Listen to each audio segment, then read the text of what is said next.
I'm a logistics coordinator at the Antwerp port in Belgium, watching ships unload every morning before 8.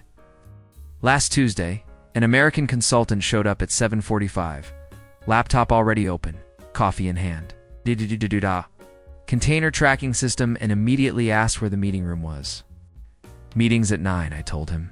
He looked at me like I'd said we were taking the whole day off. He actually said, but I'm ready to go now. I flew 5,000 miles to optimize your workflow, not sit around. Pointed to the break room. He sat there for an hour, refreshing his emails every 90 seconds, while the rest of us finished our proper breakfast. When the meeting finally started, he'd already reorganized his entire presentation deck twice and questioned why we hadn't shared the quarterly reports at 6 a.m. 20 minutes into his talk about efficiency metrics, our operations director interrupted him. "Hey, your numbers assume we're operating at American throughput capacity," she said. "We're not. We close at 4, we take lunch for 90 minutes, and nobody works past their contracted hours." The consultant actually said, and I'm quoting here, "Well, that's the problem right there. In Denver, our teams stay until 7 or 8 regularly. That's what top-tier performance looks like." He pulled up a graph showing their 70-hour work weeks. Our director smiled and said, "And yet, your port handles 30% less volume per employee than ours." The American spent the rest of the day revising his entire methodology. The Marina Cafe in Mumbai serves the best cutting chai in the district, though the American tech investor who walked in last April didn't seem interested in beverages. My cousin manages the cafe and told me the guy immediately asked for the owner. "I want to pitch a scalability model," he said, pulling out a tablet before even ordering. My cousin explained that Auntie, who owns the place, was at Temple and wouldn't be back until evening. The investor looked personally offended.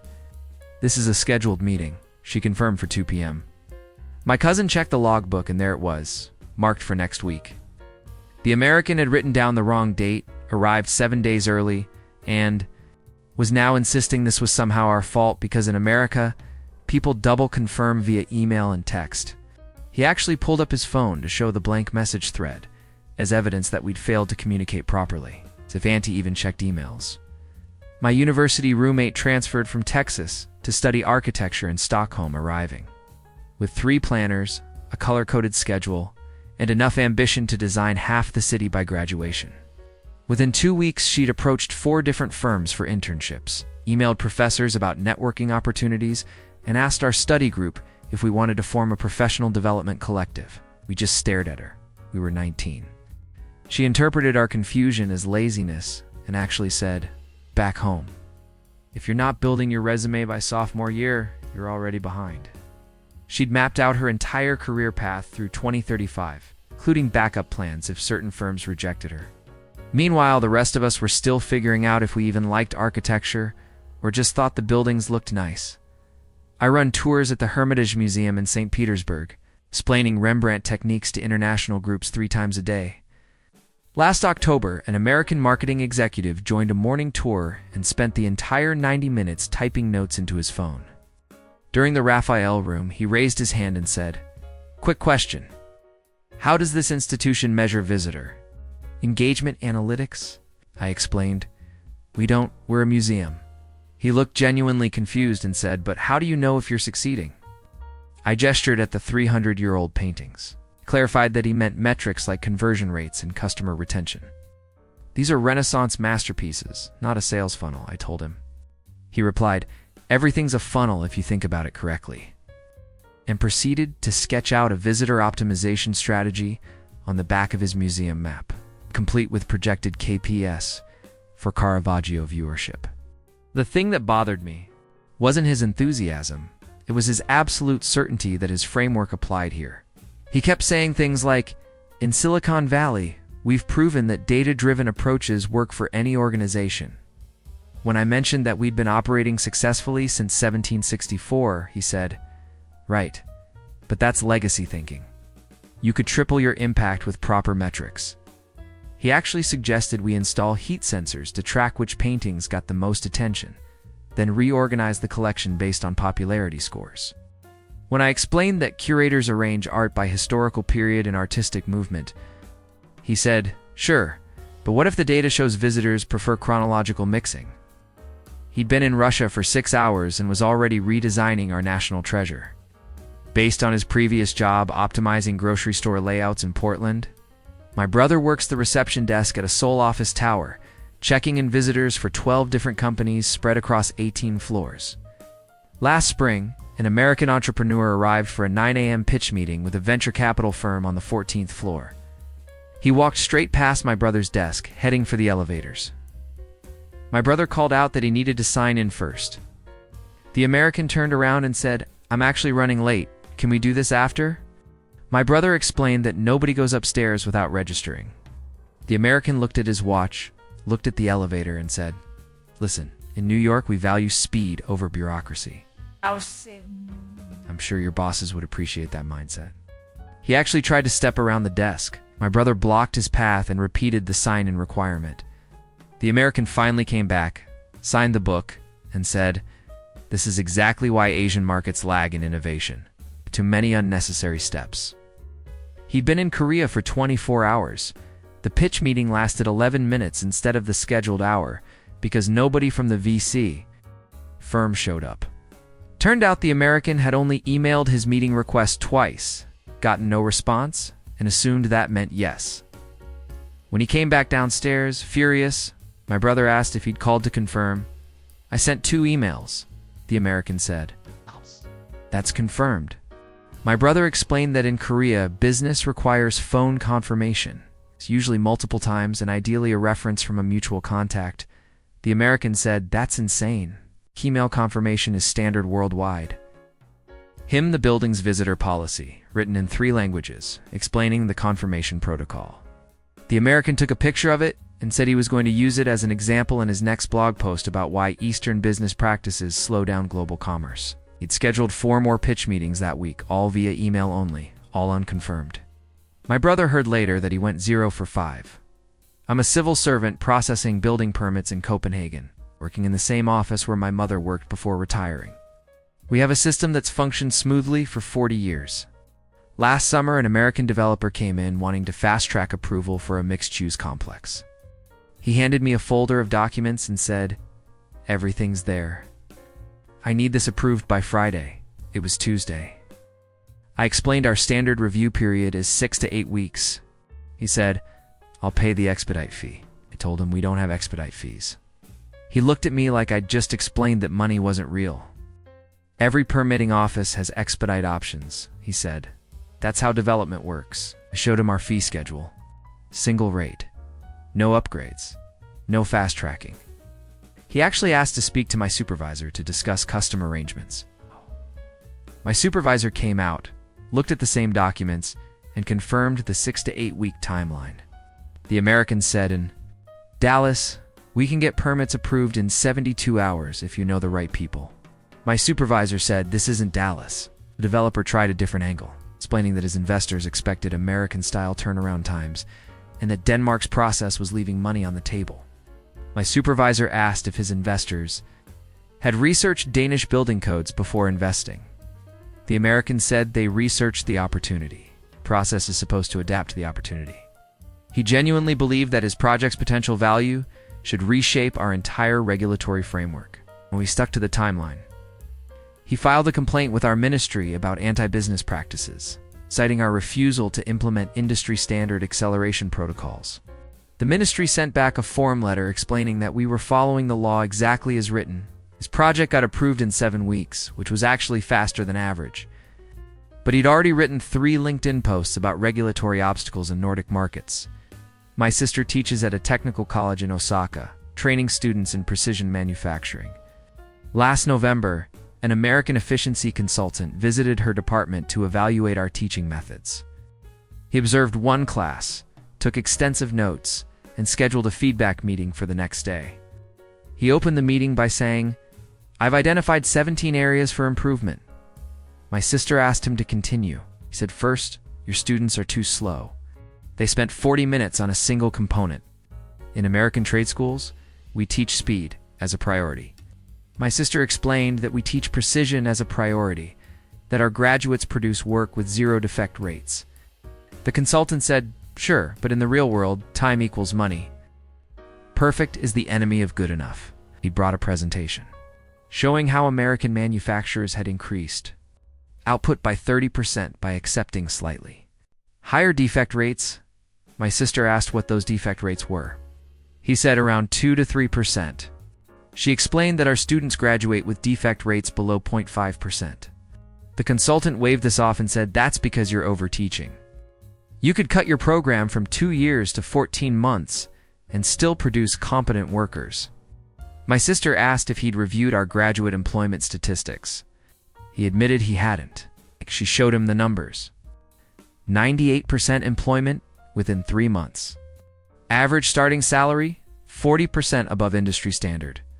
With our graduates commanding premium rates specifically because of their precision training, the consultant looked at the data and said, "But imagine those numbers if you also taught them to work faster." Couldn't comprehend that speed wasn't our value proposition.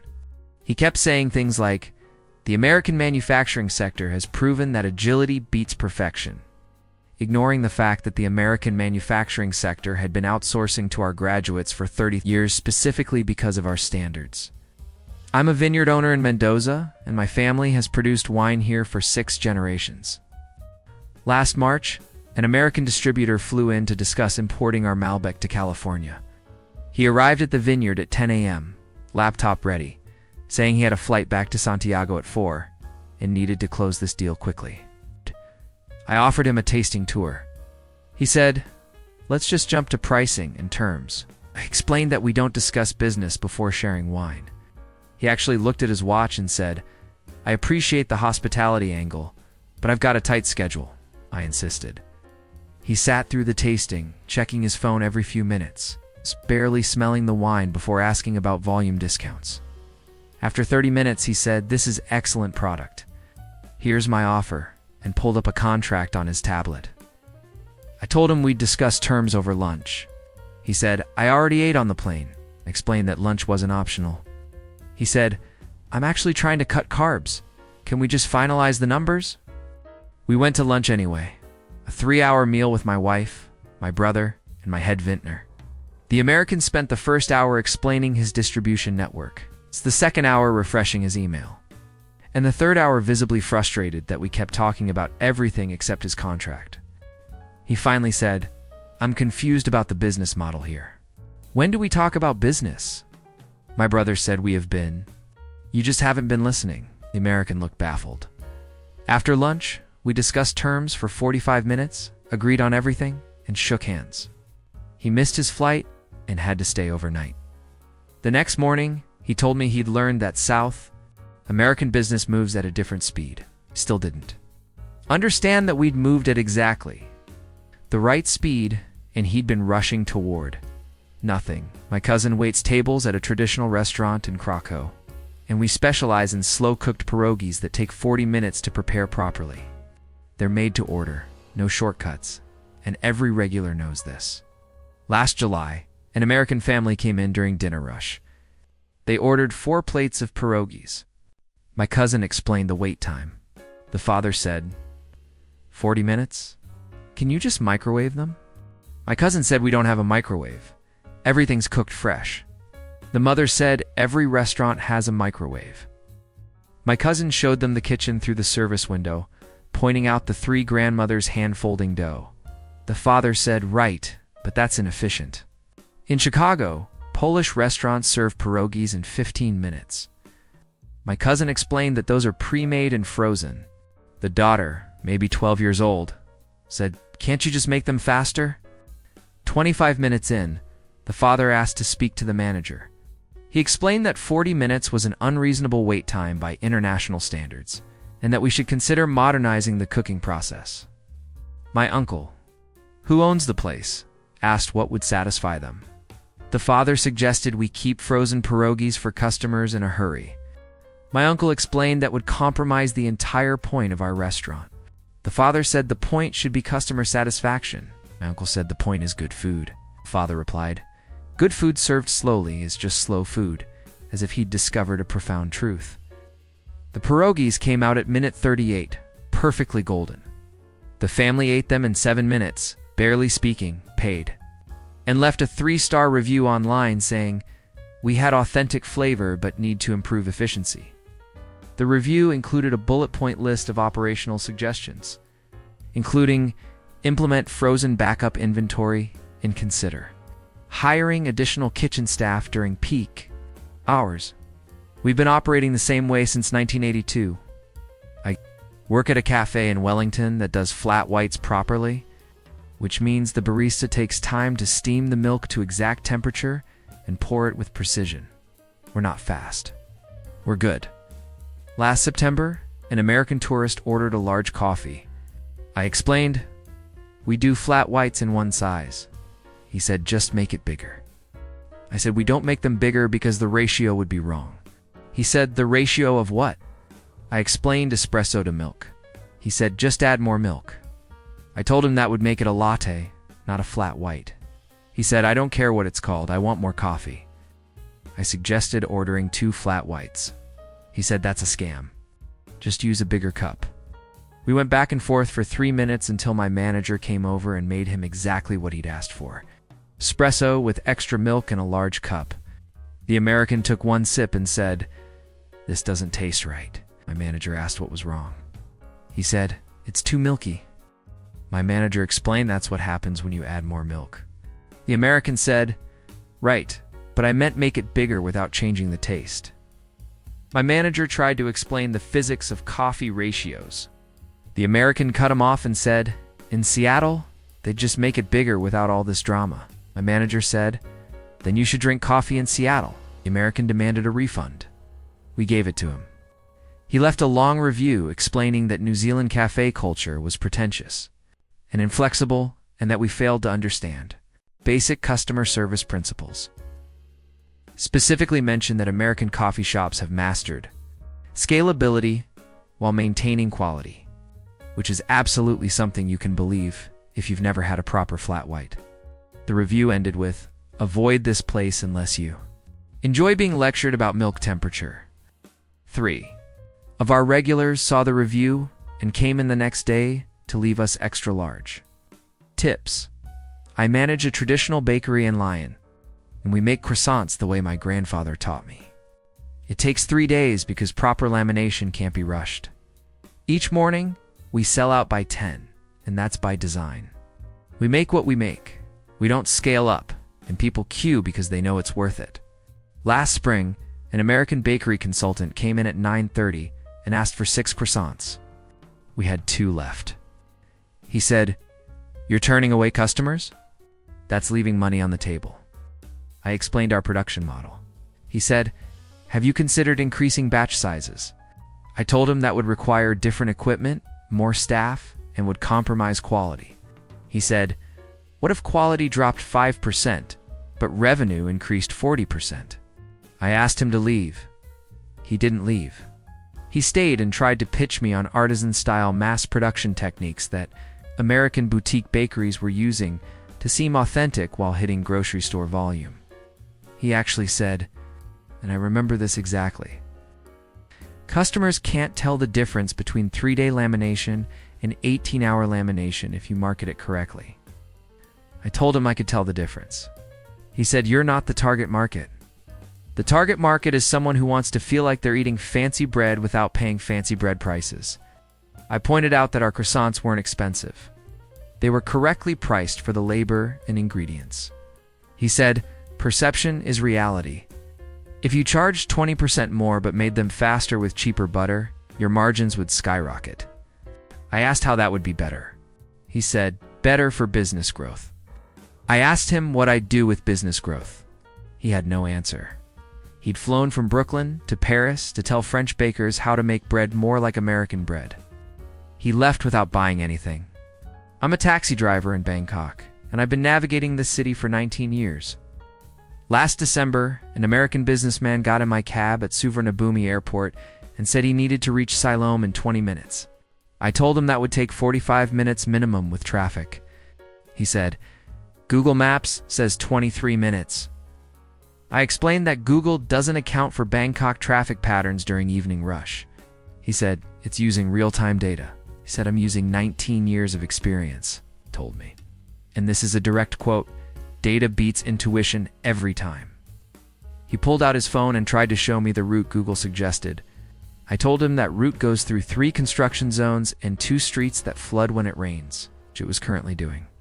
He said the algorithm would factor that in. I took my usual route. He spent the entire drive comparing my turns to what his phone said, announcing every time I deviated from the Google suggestion. You should have turned left there, he'd say. The app says, go straight. I stopped trying to explain. We hit traffic at Rama for exactly as I'd predicted. He said, this wouldn't have happened if you'd followed the app.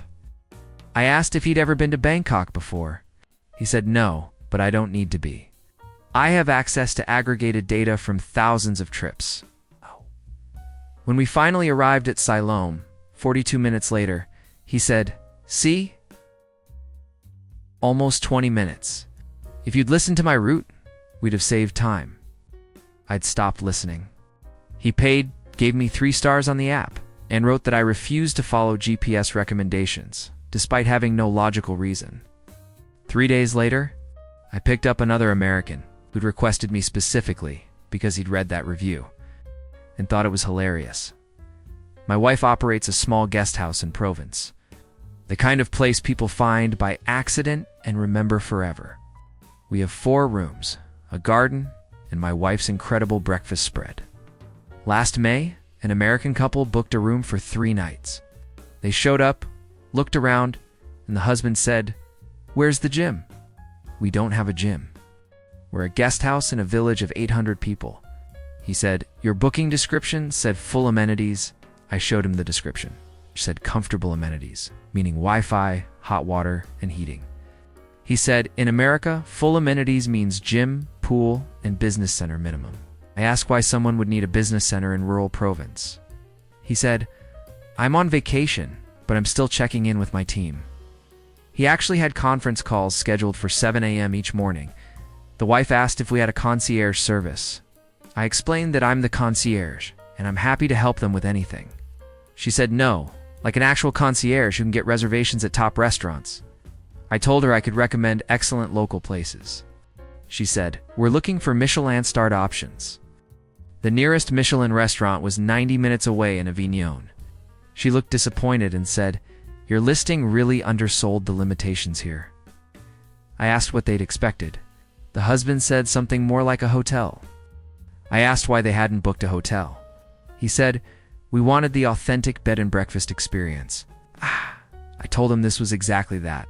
He said, "Right, but with better infrastructure." Stayed 2 nights instead of 3.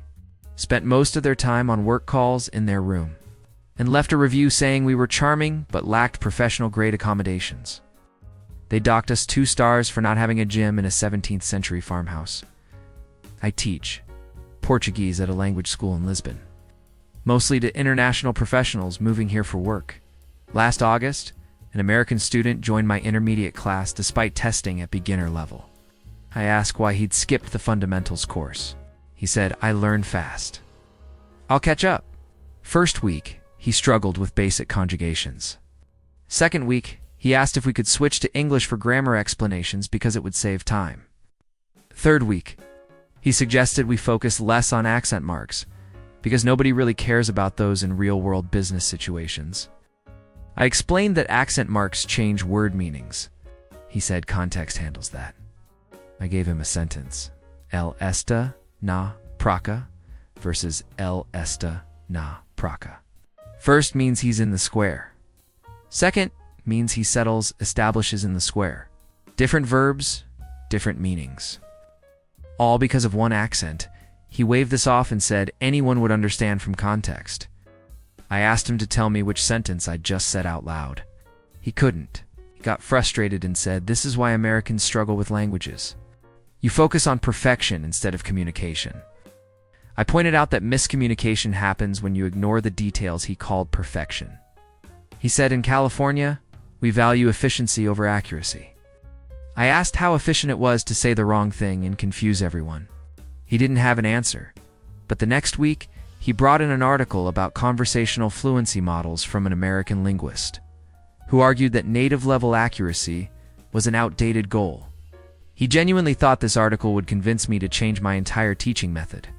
He dropped out after 5 weeks, saying the course was too focused on technical correctness and that he'd learn better through immersive experience. He was still ordering coffee in Spanish and wondering why people looked confused. I'm a train conductor on the Deutschbahn, working the Hamburg to Munich route. I've done this run 600 times, and the schedule is the schedule. Last October, an American passenger came to my compartment 10 minutes after departure and said, "Can we make a quick stop in Hanover?" "I need to meet someone," I explained. "We're already past Hanover." He said, "Can we go back?" I told him trains don't go backward. He said, "It's only 10 minutes back." I explained that we're on a fixed route with fixed stops and we can't deviate. He said, "I'm willing to pay extra." I told him there's no amount of money that makes a train reverse course. He got genuinely annoyed and said, "This is a customer service issue." In America, Amtrak would find a solution. I asked if he'd ever actually ridden Amtrak. He admitted he hadn't, but said he'd read about their flexibility. He spent the next 20 minutes suggesting alternative solutions, each more impossible than the last. Could we stop at the next station, and I could drive him back in a company vehicle? Could we call ahead and have someone meet him at our next stop instead? Could we schedule an unscheduled stop anywhere between here and Munich? Each time, I explained why we couldn't do what he was asking. Each time, he said something like, "I'm just trying to think outside the box here." Finally, he said, "You know what the real problem is? European trains run on this rigid system that doesn't account for individual needs." I asked what system would account for personal requests to reverse a moving train. He didn't answer. He got off in Munich, having missed his Hanover meeting, and filed a complaint. With Deutschbahn about inflexible service standards. The complaint included a detailed proposal for dynamic routing options based on passenger demand, which would have required rebuilding the entire German rail network. They sent him a polite letter explaining how trains work. I'm a gallery curator in Amsterdam, and I met an American art dealer at an opening last week who spent the entire evening telling me about disruption opportunities in the European art market. He kept saying things like, "You could triple traffic with proper social media integration, and have you considered dynamic pricing models based on viewer engagement?" At one point, he suggested we install interactive screens next to paintings so visitors could connect with the art on a digital level. When I asked what was wrong with just looking at the paintings, he said, "You're thinking about art. I'm thinking about experience optimization." To me. Been in Amsterdam for 6 hours, and had already mapped out a business plan too. Revolutionized Dutch galleries using strategies that worked. At a pop-up exhibition space in Austin, he asked if I wanted to see his pitch deck. I said I had to check on something in the back. I stayed in the back for 40 minutes. When I came out, he'd left his business card on my desk with a note saying, "Let's connect when you're ready to scale." I used the card as a bookmark. It's still there. It's marking a page in a book about 16th century Flemish painting techniques that have remained unchanged for 400 years, which I suspect is exactly the kind of longevity his disruption model would eliminate first.